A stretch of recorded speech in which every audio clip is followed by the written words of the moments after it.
Hello, this is Ken Barron. I am with the National Association of Black and White Men Together.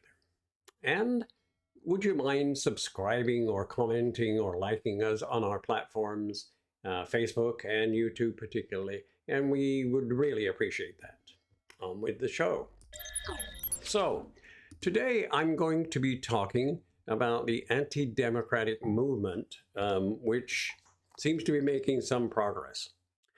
American politics these days can often be seen fairly normal, but American politics today is not really normal. There is a radical shift away from the democratic rules and traditions that have guided the country. In the states that decide modern presidential elections, this movement has already changed some laws and kicked out election officials with the aim of overturning future results. It has justified the changes with false statements claiming that Biden did not really win 2020 election. And most leading Republican politicians have either looked the other way or supported the anti-democratic movement. About 60% of Republican adults now tell pollsters that they believe the 2020 election was stolen. And recently, a PowerPoint document that circulated amongst Trump administration officials outlined their plan to overthrow American democracy, and this has been handed over to the January 6th committee. The plan included and declared, amongst other things, calling for a national security emergency because China, quote, gained control over our election system. Also, it calls for Trump to declare all electronically cast ballots invalid and instructing Congress to undergo a, quote, legal genuine count of paper ballots or other constitutional remedy.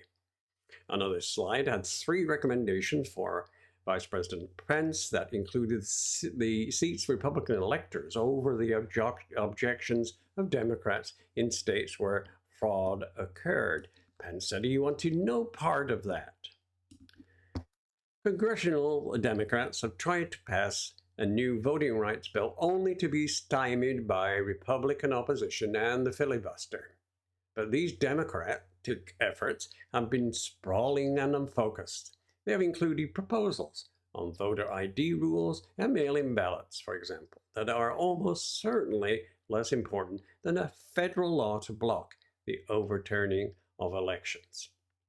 It is possible the 2024 presidential election that Republican officials in at least one state may overturn a legitimate election result, citing fraud that does not exist, and awards the state's electoral votes to the Republican nominee.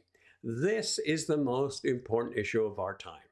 And if we don't act accordingly, then we may not be able to ensure democracy prevails again in 2024.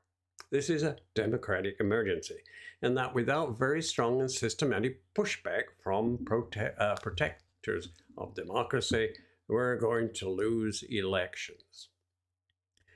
Worse still, things have now moved to the point that many Republican Party officials and the elected office holders are self-starters, will do the things themselves without Trump. The main battlegrounds are swing states where Republicans control state legislators, and they are Arizona, Georgia, Michigan, Pennsylvania, and Wisconsin. They have gerrymandered districts, and the Constitution lets state legislators set the rules for choosing presidential elections. And electors. Quote, none of this is happening behind closed doors, said Jamie Bull. A New York Times columnist recently wrote, quote, we are headed for a crisis of some sort. When it comes, we can be shocked that it is actually happening, but we shouldn't be surprised. Here is an overview of recent developments in various states. In Arizona, Republican electors have passed a law taking away authority over election lawsuits from the Secretary of State, who is now a Democrat, and giving it to Attorney General, a Republican. Legislators are debating another bill that would allow them to revoke election certification, quote, by majority vote at any time before the presidential inauguration. Moving to Georgia. Last year, Brad Raffensperger, Georgia's Republican Secretary of State, helped stop Trump's attempts to reverse the results. State legislators in Georgia have since weakened his powers, and a Trump-backed candidate is running to replace Raffensperger next year. Republicans have also passed a law that gives the commission they control the power to remove local election officials. Meanwhile, in Michigan, Christina Caramo, a Trump-endorsed candidate who has repeated the lie that the 2020 elections were fraudulent, is running for Secretary of State. That's the office that oversees election. And by the way, Republican candidates are running on similar messages in Colorado, in Florida, Nevada, New Hampshire, North Carolina, Ohio, Texas, and elsewhere. That's according to the ABC News. In Pennsylvania, Republicans are trying to amend the state's constitution to make the Secretary of State an elected position rather than one that the governor appoints. Pennsylvania is also one of the states where Trump allies, like Stephen Leadmouth, who attended the January 6 rally that turned into an attack on Congress, have won the local races to oversee elections. And also, in the state of Wisconsin, Senator Ron Johnson is urging the Republican-controlled legislature to take full control of federal elections. Doing so could remove the governor, currently a Democrat, from the process and weaken the bipartisan state election commission. Will the anti-democratic movements still fail? This year, for example, Republican legislators in 7 states proposed bills that would have given partisan officials a direct ability to change election results. Fortunately, none of the bills passed. We know that Republican officials and voters who believe in democracy are uncomfortable with using raw political power to overturn an election result.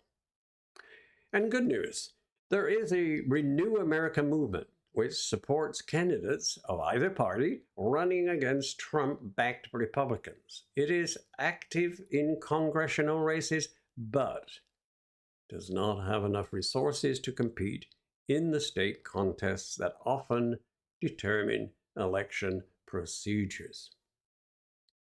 So, Democrat and independents, as well as journalists, can make a difference by paying more attention. Grassroots organizers who are in support of democratic institutions could be doing what the Republicans are doing at the precinct level and the county level and the state level in terms of organizing to control election authorities to ensure they remain nonpartisan or neutral.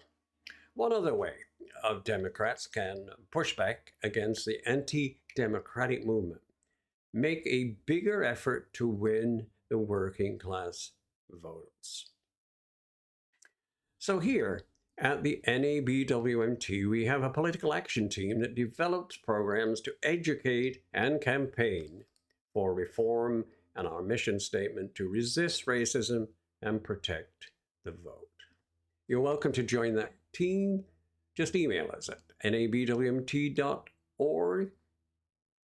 or visit our site, nabwmt.org. We appreciate you tuning in. Please, once again, subscribe and like us. And if you wish, you can comment. We'll be talking soon again. I appreciate all of your help.